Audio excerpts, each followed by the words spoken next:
It wouldn't be worth that extra few minutes. So right now, again, just like we saw with Apache, we have two different things that we can choose from download. We've got the source and we have binaries. Okay? Again, beginner CD, and what we're looking for are the actual binaries, as Adam said earlier, the ones and zeros that are compiled in machine language to talk directly with the machine. That is exactly what I said. Word for word. Exactly. So this is just for anybody who skipped the Apache section. Oh, yeah. Okay. I know. You're so slick with this stuff, man. So, so anyways, there's the complete source with our links that we can download. And we come on down lower, and we've got Windows binaries. And again, this is Windows 2000 that we're working on. It can also be used on Windows 95, 98, and Millennium, and NP and XP as well. Let's come on down here. We've got two different ones that we can choose from. We've got PHP 4.2.1, the zip package, and we have PHP 4.2.1 installer. Logan, tell us the difference. The zip package just contains the actual files, the actual PHP engine, basically. The installer has the same stuff, but it's used for it can automatically set PHP up.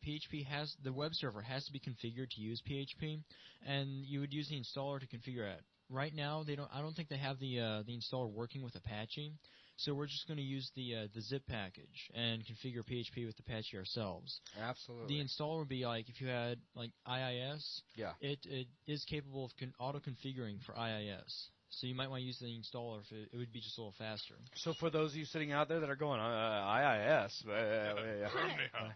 the Microsoft's web server that ships with NT, XP, etc., the IIS is what it's called. And what Logan was talking about is, when you get PHP on your system, you've got to configure it to work with the web server. Right. I mean, it's just not an automatic thing. The web server's got to know, hey, I just got a PHP document. Where is this dude I need to hand it off to? So they got to be configured. Well, with Apache, we're going to go in there in this next section, and we're going to configure it manually. But with the installer, they've got it set up so that working with the IIS web server, Microsoft's web server, that it'll go in there and actually make the configurations for you. It's an automatic thing, okay? So you use the installer, boom, it installs the files, goes in, makes the proper configurations, and the two are ready to talk, okay? What we're going to do, though, is we're going to come in here, and we're going to download the actual zip package, which, like Logan says, contains all of the different files required for PHP.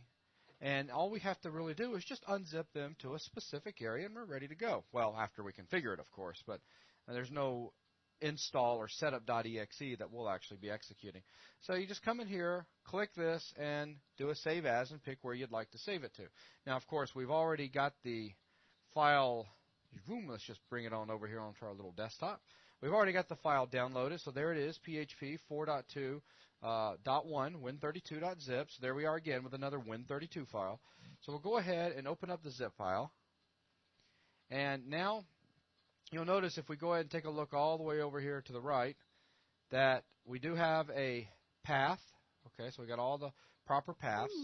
And so we'll go ahead and just extract this out again to our K drive.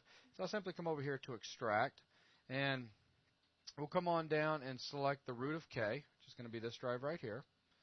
And we want to extract all the files, and we want to use the folder names that have been saved inside this inside this zip file.